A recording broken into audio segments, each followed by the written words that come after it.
ஜல்லிக்கட்டு விவகாரத்தில் அவசர சட்டம் பிறப்பிக்கப்பட்டுள்ள நிலையில் இதனை எதிர்த்து யாரேனும் வழக்கு தொடர்ந்தால் தங்களின் கருத்துக்களை கேட்காமல் உத்தரவு பிறப்பிக்க கூடாது என உச்சநீதிமன்றத்திடம் தமிழக அரசு கேட்டுக் கொண்டுள்ளது. இதுகுறித்து எமது செய்தியாளர் அரவிந்த் தரும் கூடுதல் தகவல்களை கேட்கலாம். ஜல்லிக்கட்டுக்கு அனுமதி அளிக்கும் வகையில் தமிழக அரசு கொண்டு வந்திருக்கும் அவசர சட்டத்தை எதிர்த்து யாரேனும் உச்சநீதிமன்றத்தில் வழக்கு தொடர்ந்தால் அந்த வழக்கில் தங்களுடைய கருத்தையோ வாதத்தையோ கேட்காமல் உச்சநீதிமன்றம் எந்த ஒரு உத்தரவையும் பிறப்பிக்கக்கூடாது என தமிழக அரசு தரப்பில் உச்சநீதிமன்றத்தில் கேவியட் மனு ஒன்று தாக்கல் செய்யப்பட்டுள்ளது. தமிழக அரசு வழக்கறிஞர் யோகேஷ் கண்ணா இந்த கேவியட் மனுவை உச்சநீதிமன்றத்தில் தாக்கல் செய்துள்ளார். அந்த மனுவில் தமிழக அரசு ஜல்லிக்கட்டுக்கு அனுமதி அளிக்கும் வகையில் ஒரு அவசர சட்டத்தை கொண்டு வந்துள்ளது.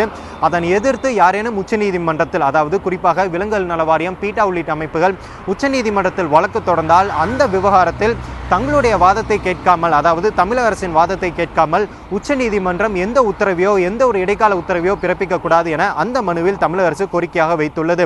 குறிப்பாக ஜல்லிக்கட்டுக்கு அனுமதி அளிக்கும் வகையில் தமிழக அரசு நேற்று மிருகவதை தடை சட்டத்தில் ஒரு சிறு திருத்தம் செய்து ஒரு அவசர சட்டத்தை பிறப்பித்துள்ளது.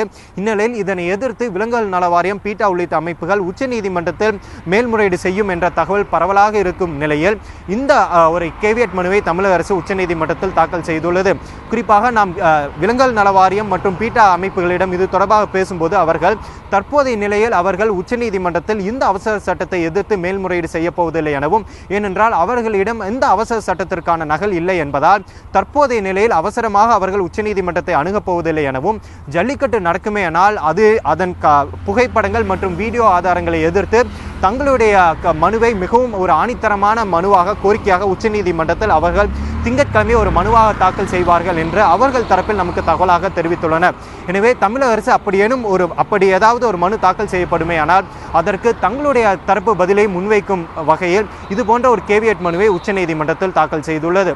தந்தை செய்திகளுக்காக புதுடெல்லியிலிருந்து ஒளிப்பதிவாளர் பூபேந்திரனுடன் அரவந்த்.